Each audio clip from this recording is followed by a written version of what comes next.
Hello, everyone. Thanks for listening to the Moz House podcast, where we dive into the work of current resident artists and exhibiting artists here at Moz House on the Shinnecock Indian Nation. This is Jeremy Dennis. I'm artist and photographer, lead artist of Moz House. Today, we're joined by two current resident artists and Homebody Fellows, Chisato Chisa Hughes and Chris M Yee, both June residents and artists here at Moz House. As an introduction, Chisa is a filmmaker whose work asks powerful questions about memory, belonging, and how we relate across time and place. Their debut film, Many Moons, explores the histories of Chinese expulsion in Humboldt County and the kinships formed between Chinese and native people in the aftermath. Their next project, Behind the Horizon Line, is inspired by poet Etel Adnan and reflects on borders and their lingering shadows. We're also joined today by Chris M Yee. Chris M is a multidisciplinary artist whose work beautifully deconstructs the human body, politically and historically. Their sculptural and two-dimensional works explore memory, commodification, and what it means to carry the physical and emotional residue of this world in our skin, our posture, and our presence. Both of these artists are recipients of the Homebody Fellowship, a residency opportunity for QT BIPOC artists based in the Bay Area, supported by the Homebody Fund and the East Bay Community Foundation. We're honored to hold space and have them here for June here at Moz House. So we can jump into our first questions. Maybe we'll start with origin stories, whichever of you want to begin. But how did you find yourself in the arts? How did you become an artist? And what was the moment that you knew this was your path? First of all, I'm so impressed by how you synced into DJ mode. Yeah, Jeremy really does everything. And we're taking lots of pictures of you. Nothing less for you all.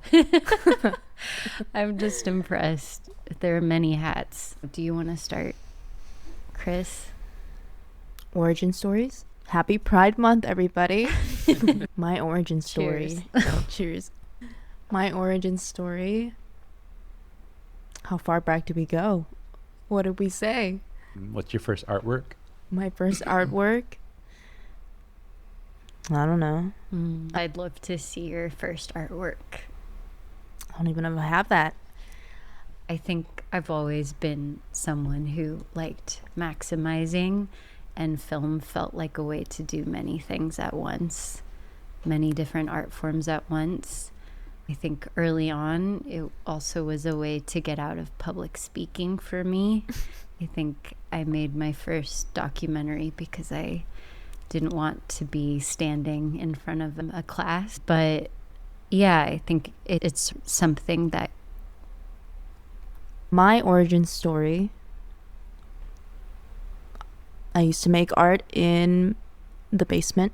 It was an unfinished basement full of cobwebs and very poor lighting, and there was silence there. And I would make art in a dimly lit basement, got in trouble with playing with glitter, watched candles burn because it was fun. Things like that. I think it was really grounding for me in the beginning, and sounds ritualistic, peaceful. It swallowed the noise of the outside and spat it into whatever my hands were touching. I went to art class, but that was very different. We just copied what was in front of us and what the teacher already made in these folders. There are like hundreds of photos you could pick from, and we just copied. That was art class for me. I think ultimately, as I started asking myself questions as to why I want to continue making art as a lifestyle and as a career, not only did it feed that same hunger of wanting to swallow that noise and push it onto sculptures and papers and make it silent in that way, silent as in metaphorically. And I also think it helped me understand where I want to be in this world and how I want to move forward. I think as I am connecting with more artists and finding myself more embedded in the network of artists, the web of artists, I find more ease in trusting what I want to make and being okay with the uncertainty of where it will take me, or yeah. Thank you, Chris. And she's the same question to you, your origin story. How did it all get started? I really like hearing that from you. Oh, thank you. Yeah. I would say that I've always been attracted to storytelling, whether it was making puppets and then having performances behind the couch, or yapping about something that I'd made. I made a lot of Reading Rainbow stories when I was little. If you ever watched Reading Rainbow, that I wish still existed. And then I think as I got older and more oriented towards like political pragmatism, I think I was often thinking about what I was good at and what I cared about, and feeling that I was better at making things for the long haul and metabolizing over time than something like paralegal work, which I've tried and was like minorly successful at, but it felt like cosplay. Yeah, I think it's a way for me to maximize and do many things at once and keep engaged and invested, and at the same time metabolize the world around me, like you, Chris. I do think it's a way for me to tap into my very social self, and then in the post-production phase have so much time mulling over and massaging what I've spent my time recording, which is just a very different frequency. So when I look back at my life, it all makes sense, although it didn't make sense at the time necessarily. Thank you both for your answers. Getting deeper into your practice as artists and the themes that are common within your work, I wonder if you could both talk a little bit about the role memory plays in your creative process. I think I also asked both of you about ghosts in relation to memory, and haunting perhaps is related to that. I wonder if, are you ever haunted by what you choose to remember or forget, and how do you prioritize that in your art? Wow. Are you just winging it? Are you just coming up with these? I wrote it all You down. wrote all of this, and then you casually were like, yeah, maybe we'll do it at, mate, do you want to do it? Or do you not want to? You already had it all loaded? Yeah. Okay. He said, no, I'd Since probably when? cry. Are you ever haunted by what you choose to remember or what you perhaps choose to forget? God. That's a crazy question, Jeremy. Do you find these questions through looking at our work, or It's a combination of looking at, like, what's the through line? I feel like you could write a dissertation about the question you just asked. I think like this really amazing point that was made in this article that I found really influential. It's called The Glossary of Haunting. Part of the point is that people are plagued or haunted by what they choose to forget. I hope that I'm not misquoting it or misremembering or misrepresenting it, but just the point that settler colonialism is its own haunting. That's not individuated, that's just permeating, which feels like so much a part of your work, Jeremy, to me. So I guess I think what I'm interested in is not so much individuated haunting so much as like collective haunting, and what we've chosen to willfully forget collectively and are actively choosing to ignore. And yeah, the kind of things that come from that. I think for Chris, I wanted to ask you the same thing in terms of, I think we as artists, we have so much to make art about. I think we're all making work about memory, perhaps family memory or community stories, for example. Do you have any themes within your work that you feel like you keep returning to, or maybe it's poking at your side that you have to approach it soon because it keeps nagging at you? Maybe an upcoming project or idea you're working on? I was gonna answer the haunting question, actually. Oh, please do. I was trying to find this film that I watched a while ago. It was introduced to me by a professor.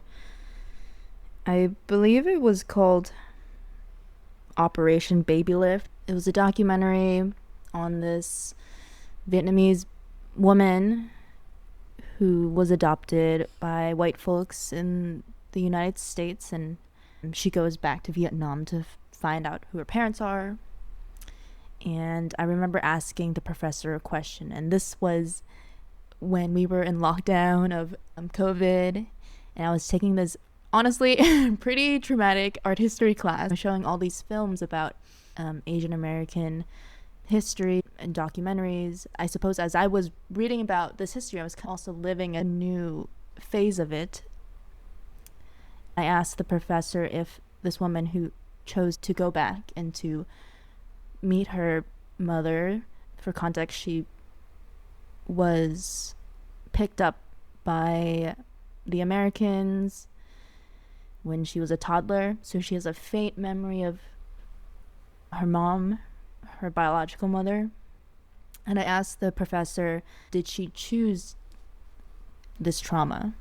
Because when she goes back to Vietnam and she's introduced to all of her extended family, she's very jaded by the culture, by not being able to speak it. And I sometimes wonder if that's a haunting of itself. When we choose to revisit certain things, are we haunted by it, or do we choose to go back and return to it? Because there's a part of us that desires it, or desires trying to hold on to something that isn't real or truth anymore. I think about that a lot, just in terms of being Indigenous. You're often faced with questions or prejudice around why don't you do certain things still, or why don't you know certain languages. So I think the haunting's in the form of like, why don't we talk about certain things that made that the reason that it is. So I think, Chisa, you spoke a little bit about things that we don't like to talk about, but it is part of our whole, it's part of the bigger story. I wonder if you wanted to add anything, Chisa, to Chris's, or respond to Chris's answer. Yeah, I think that there's something really powerful in interrogating the trauma wound to those who brave it. I guess my preoccupations are more about maybe collective trauma than they are about individual trauma, but I think there's something to be said for both in that drive and where it comes from.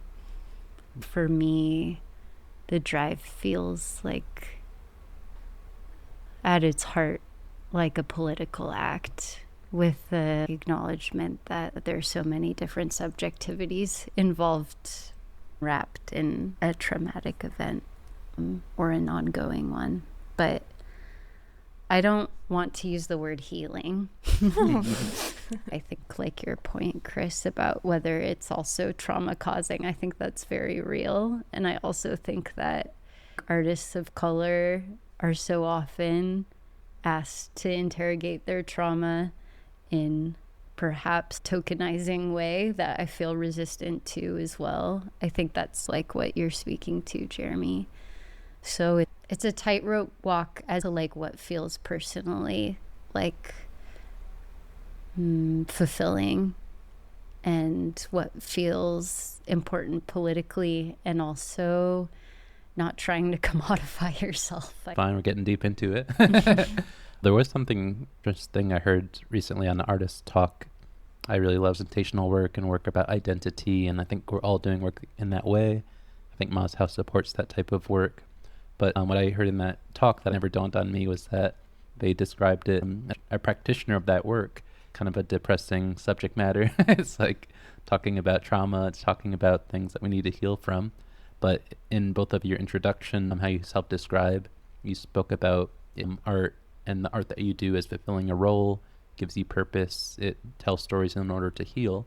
So I wonder where you sit between, is it sitting in trauma, or is it perhaps creating a better future? And I'm going to compound that difficult question with one other.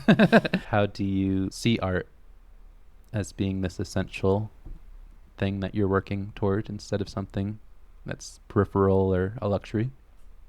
I hope neither, maybe for my stuff. I think I don't want to dictate for people what a better future is, but I also think I want people to be interrogating things with care. Can I also say the name of this article with the authors? A Glossary of Haunting by Eve Tuck and C. Ree.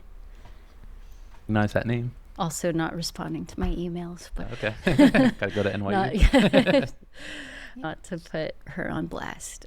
So as artists, I'm curious, how do you approach art? How do you present your art in a way that makes it in the forefront of purpose?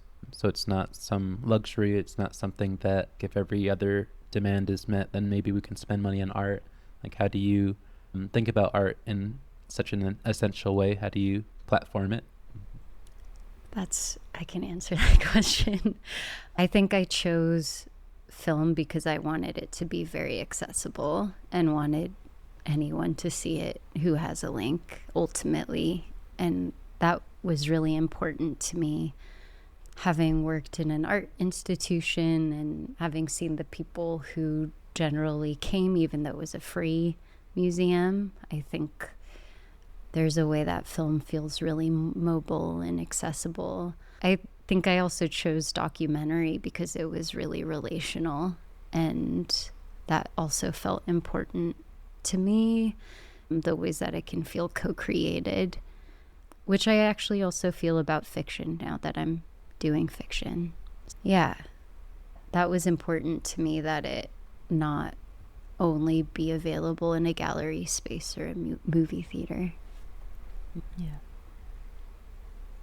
I think about where I want my art to exist as well, in varied spaces, in more accessible spaces. I know that not all the work that I create can be in every space in a way that allows it to shine its best.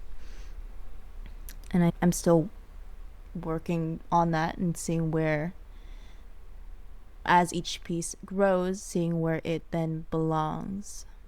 To go back to the question you initially asked, Jeremy, is it healing or trauma reliving for my art? I like to say it's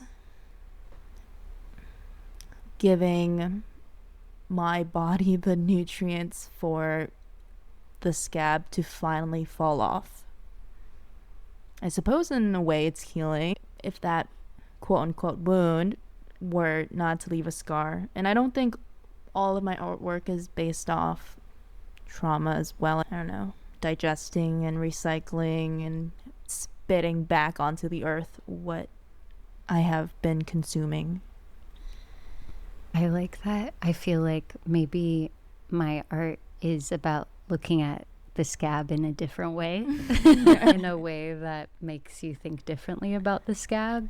Yeah, I think maybe I am interested in sharing responsibility with the viewers as participants too.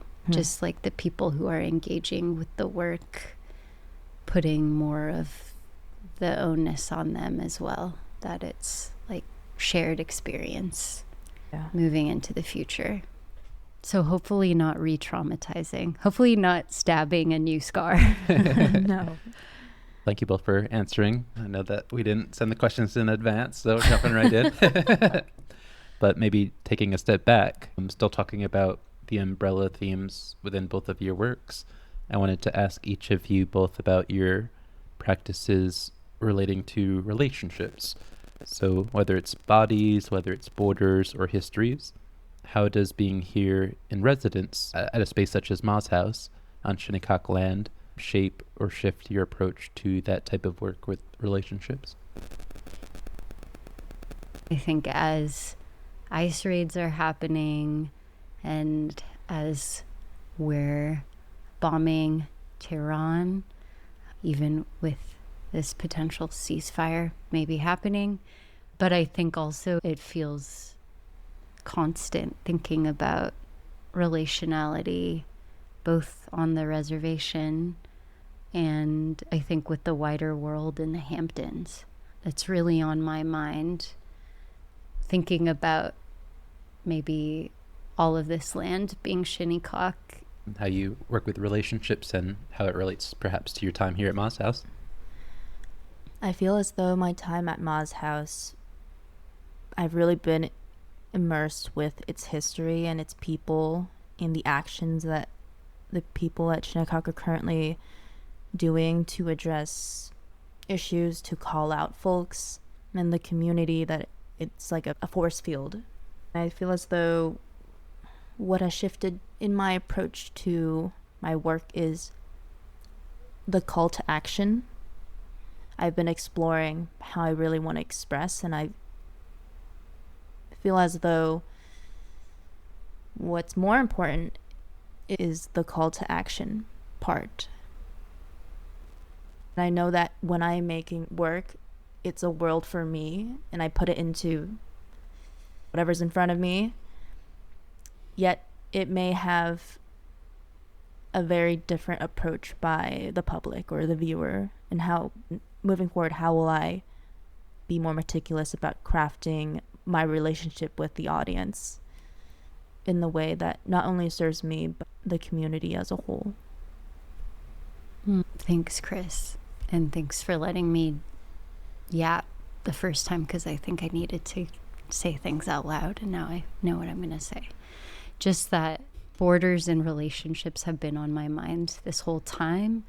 I think with everything happening across the nation with ICE raids, I think being on this reservation and in community in contrast with sort of the wider Hamptons area has been really interesting, to say the least.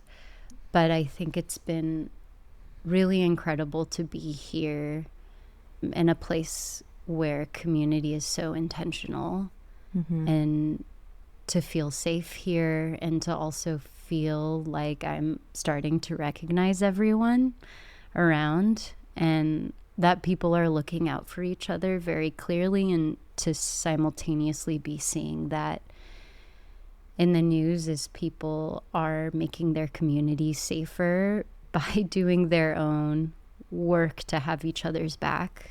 I think that Ma's house feels like a reminder about how we make our own culture through relationships, and it feels like an exception, and I hope it becomes infectious here. I think Ma's house really emulates people first and then the art. I heard you mention that phrase earlier today, Chisa, and I feel like the art is more powerful because of the people behind it and the community behind it. Yeah, I hope that we start making art differently now. I think the ways that it permeates should be different. And yeah, I think now is that time. It always was that time, but I feel that more than ever. I thank you both. Just putting the people first, and then the art comes after that. With that in mind, I wonder if you could both talk a little bit about how you as individuals who are such hardworking artists, thinking locally where you are about Shinnecock, and then you're thinking about the Hamptons, the larger nation, global conflicts at the same time. How do you find rest so that you can keep doing the work that you're doing? I think rest exists in many ways in order for us to stay resilient and persevering. It looks and feels like singing karaoke with your friends, with people you trust and people you have aligned goals for, and people you feel safe around. You may not know everything about every person, and there are millions of conversations to be made and questions to be answered, and yet we're able to come together and be vulnerable in ways that are silly and confident it's building, and that can exist everywhere, anywhere. I feel like it really comes down to having a space in which we're able to easily access and return to, and having new faces come into the space as well that you aren't familiar with, but someone else in this group might be, this way of community. It's intergenerational, and it's always has room for more. Yeah, I love what you said about rest being dependent on a place that you can access and return to. That makes me think about why land is so important to people who grew up on that land. No, that's a good point. And Shinnecock land. Because, yeah, I think rest exists for me through friendship that creates a space for me for rest. Maybe when I'm like remiss to rest on my own. Just reminders of self and people mirroring back for you what you need is always helpful, and I think what keeps us all self-regulating. Right. We're definitely talking beyond our basic needs. I think there's something more subtle and nuanced that under capitalism, this individuality that we've created really takes us away from this type of rest that requires land and community. I think about when I think about my grandparents visiting their homeland or ancestral land back in China, how they know everybody, they have so many cousins, and I felt remembered of that as I was living here and experiencing all these events. Everybody was your cousin Jeremy or a cousin of a cousin, and it's a unexplainable feeling to know that you're cared for and you're seen as a cousin of a cousin, and you're like, oh, I wonder if I know them. Probably. No, definitely. Yeah, so many great memories. Yeah, we did all the karaoke, went to so many events, galas. Yeah, so much we could talk about just from those memories. But the next question I wanted to ask was also unique to both of your experience. So I wonder if you could talk a little bit about being both a Moz House resident and also a Homebody Fellow. For those who didn't maybe read about your bios on our website, this is the first ever artist residency for both of you. So I wonder if you could say, especially with that fresh experience, what kind of support and recognition, what has that meant to you as a queer and BIPOC artists who have also experienced other institutions and art spaces? I think as somebody who's experienced other art spaces from being of the institution, I think this place feels remarkable and extremely personal and attentive in a way that has felt like a privilege. So I'm really grateful for that, and also grateful for the experience, like being a guest on this reservation and to get to meet folks in the tribe and to experience things by doing them here. It feels like a privilege, and I'm really grateful for it. Interesting to contrast my experience of the West Coast, later contact, even though up and down the state there are missions. There's the whole history of the missions in California. Humboldt was one of the last places to be settled in the continental U.S., and so I think I was also interested to see what it felt like here versus there. I just feel pretty unfamiliar with the East Coast and felt like I needed to come in person to understand it. So I'm also grateful for that. For me, I think it's been a real pleasure and privilege to allow my guard to be down as a queer person and an artist, because there's vulnerability in identifying as either one of those things from the spaces that I've been in. And I think the mindset that was instilled in me as I grew up with immigrant parents, coming from a rural village to be in San Francisco, which I know is a very queer accepting space, and yet I had to really internally work through that. So I think the support and recognition that Ma's House has provided me with the Homebody Fellowship is a push to move forward and to keep moving on, and knowing that places like this exist makes me know that there are other spaces that definitely do exist like this, and that even we, Chisa and I, have the power to make spaces like this exist. And I hope that everybody is able to find places like these or create them yourselves. Yeah, I was going to say that it feels like this is a vindication of what we're doing, which is really, it's nice to have a vote of confidence. And also I think I'm constantly thinking about building our own back where we live. Yeah. And feeling inspired about that. Oh, definitely. And so grateful that you're here. And speaking of finding places like this, I definitely have to shout out Fadil Fakari, who was the Ma's House resident back in November 2024, also a Homebody Fellow, and also recommended both of you to apply. So there's already a network out there that exists, and little word of mouth magic. So that's so amazing. I do want to perhaps ask a winding down question, which is looking ahead, what's next for each of you, and how can listeners follow and support or stay connected with you and your work? I am working on a film called Behind the Horizon Line with a collective of friends who I love very dearly. We will be shooting the short film in September. I'm finishing up screenplay adjustments as I'm here.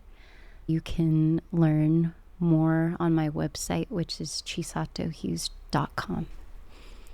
There's a documentary component that I will also be putting more information about online that is also inspired by it. I can talk about the fiction film, which is a short and is basically sort of magical realism film about a Lebanese exploratory geologist who comes to the States to find valuable extractive material within Mount Tamalpais, which is in the Bay Area where I live.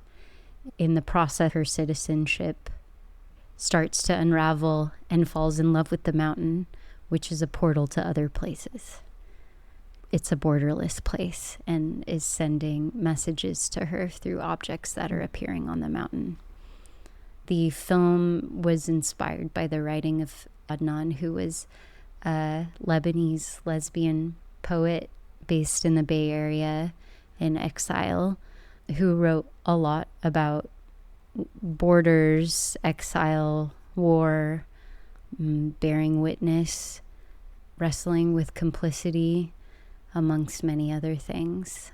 Amongst the cosmos, I am also currently working on a collection of interviews that I've accumulated over the past 2 years, where I've been interviewing friends, the same series of questions having to do with borders and how we think about the future and think about our own role in world building.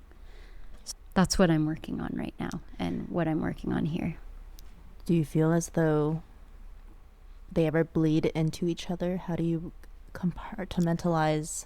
Oh, they bleed into each other. And they are meant to bleed into each other. So people who I'm interviewing are also playing characters in the film. Literally, they're bleeding into each other, but I also feel like they're bleeding into each other in other ways. because I'm writing the script still in some ways. Yeah.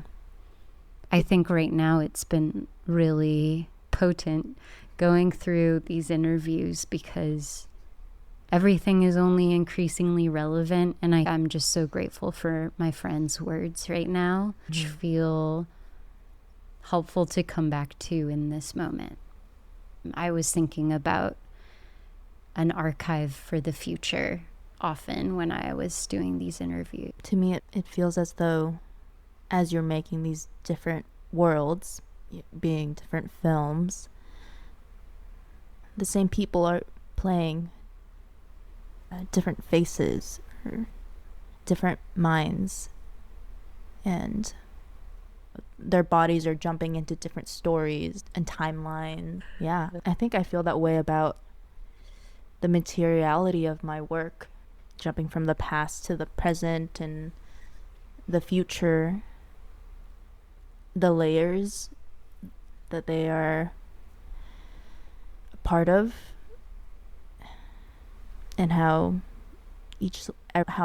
the layers are exposed to this world that we live in, and how they are bleeding into each other, and what we as artists can do to manage all of that, to wrangle that in our minds, to cope with what we are experiencing. And I think looking ahead for projects that I am taking on, I've been invested in photographs and transferring photographs onto surfaces and exteriors as a way of layering. Thinking about what it means to perform and be perceived as a woman in this world, the layers of past lived in different continents to where I am now, and that transference between generations. Thank you, Chris and Chisa, for your answers. Listeners, you can all follow and support me through my website. It's at chrismyee.com with a CH. I'm also on Instagram at cmy.ar7. Yeah. Thank you. Any last minute additions or things you collectively wanted to add or forgot to mention? Or I was going to say you pronounce Humboldt. Oh, Humboldt. Yeah. And I said the name of the article because I was or the people who wrote. The glossary? Yeah. Sorry, there's so much to wade through with our interview. I really enjoyed this deep dive. I wished it could have occurred outside of the podcast spaces. And at the same time, I feel as though the podcast space really frames what our discussion is digging into. Yeah. Definitely. Yeah, I appreciate your articulation of our work. It's interesting. Next time you have a show, next time you have a new major work completed, definitely invite you back on to give us some updates and do a deeper dive again if it wasn't too particular. But just want to thank you, Chisa. Thank you, Chris, for being here at Ma's house. Congratulations on your first ever residency again, and hope to have you featured on the podcast in the future. Thank you. Thanks, Jeremy.